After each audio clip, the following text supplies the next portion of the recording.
Le chef. Il s'agissait d'un chef d'orchestre singulier que nous invitions 2 ou 3 fois par an à diriger notre modeste formation. Il commençait à avancer en âge, mais nous aimions la singularité qu'il avait soutenue pendant toute sa carrière. Son allure était un peu caricaturale et il adoptait volontiers des postures qui le faisaient plus chef que chef. Il portait de longs cheveux qui, lorsqu'il dirigeait avec son enthousiasme habituel, battaient des ailes sur les côtés de son crâne. Longtemps, on l'avait surnommé le Corbeau, et maintenant que le temps avait passé, il aurait mérité le surnom de Mouette. Nous l'aimions parce qu'il avait des vues très personnelles sur les œuvres qu'il dirigeait. Nous avions souvent l'impression de partir avec lui à l'aventure, avant chaque première répétition. Il nous faisait un long exposé théorique qui venait en général contredire tout ce que nous savions de la pièce, qui annonçait une révolution complète, un cataclysme esthétique dont le milieu musical serait ébranlé puis conquis. De ces grandes intentions révolutionnaires, il restait parfois quelques petites différences dans le concert qui nous enchantaient ou nous faisaient sourire. Nous l'aimions bien. Le seul problème était qu'avec l'âge, il s'était pris de boisson. Contrairement à certains qui dirigent ivres comme ils le font à jeun, son degré d'imprégnation modifiait beaucoup son comportement musical. À un certain stade, on pouvait même dire que l'alcool améliorait sa performance. On le voyait danser sur son praticable, battre des ailes, se lancer dans de spectaculaires battues, ses pieds s'élevaient au-dessus du sol, et il s'envolait pour de bon avec la musique, restant en lévitation le temps d'un mouvement. Le public était fou de ces moments d'extase. Le problème était celui du réglage de son ivresse. En effet, un simple verre pouvait le transformer radicalement et faire disparaître ses envolées au profit de crises d'autorité violente, de désordres massifs qui altéraient son travail et nous plongeaient dans la consternation et l'inquiétude.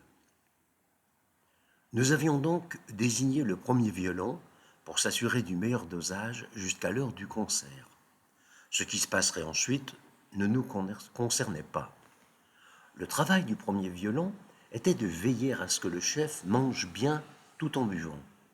Il devait arriver à ce qu'il se contente d'un apéritif et d'un digestif, en plus du vin, et qu'il s'applique ensuite à une petite sieste dans la loge avant la répétition. À plusieurs reprises, ce dosage s'était révélé fécond et nous avait mené à des concerts joyeux et réussis. Cette dernière fois, les choses n'en allèrent pas ainsi. Sans doute pour lui être agréable, un admirateur avait déposé dans la loge du chef une bouteille de cognac de haute extraction à laquelle il ne put résister. En lieu et place de sieste, le chef sirota sa bouteille de XO, petit verre après petit verre, cherchant à en définir les mérites au début, puis cherchant la seule ivresse à la fin. Il arriva donc à la répétition fatigué et saoul comme un Polonais. Nous regardâmes le premier violon avec inquiétude. Il nous adressa un geste d'impuissance. Quelque chose avait dérapé dans sa préparation. Le chef se mélangeait les doigts dans sa partition, cherchant visiblement quelque chose qu'il était sûr de ne pas trouver. Nous attendions. Après un moment suspendu, il frappa quelques coups de baguette sur son pupitre, ferma la partition et dit d'une voix pâteuse « Du début ». Nous fîmes un bon démarrage ensemble, et puis tout se gâta. Le chef se lança dans un jeu de baguettes spectaculaire qui tenait à la fois du restaurant chinois et de la salle d'escrime. Son instrument décrivait des courbes gracieuses au-dessus de sa tête ou menaçait très directement tel et tel d'entre nous. Il nous visait au ventre ou entre les deux yeux selon des bottes secrètes qui ne devaient rien à la musique en cours. Il prenait des positions de fente sur son praticable et à de multiples reprises dut s'accrocher à la barrière pour ne pas basculer d'enthousiasme dans la salle. Ses cheveux tombaient sur son visage, ajoutant une forme de aume à ses gestes menaçants. C'était trop de désordre pour nous, et le cafouillage général nous guettait. Lorsqu'il arriva inévitablement, nous arrêtâmes de jouer. Le chef prit un moment avant d'entendre notre silence, tout occupé qu'il était à guerroyer devant son pupitre. Il redressa la tête, écarta le rideau de ses cheveux et nous regarda d'un air furieux. Alors, on ne joue plus constata-t-il fulminant. Nous restions parfaitement immobiles et silencieux, attendant sagement la suite des événements. Le jeune altiste remplaçant roulait des yeux effarés et tentait de comprendre notre silence. Il m'adressa un geste d'incompréhension. « Vous attendez quoi ?» demanda le chef. Nous gardâmes tous un silence prudent. L'altiste, qui en était à son premier concert avec le maître, se permit de dire « Nous attendions que vous battiez la mesure, chef. » « Et si la mesure ne veut pas être battue, alto ?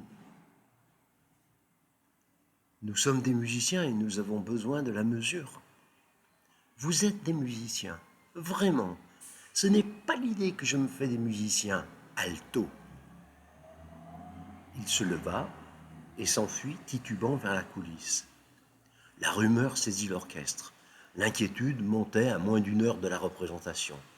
Le premier violon apaisa les choses en suggérant qu'il pourrait diriger la pièce discrètement de son pupitre. On laisserait le chef à ses envolées. C'était compté sans le retour du maître.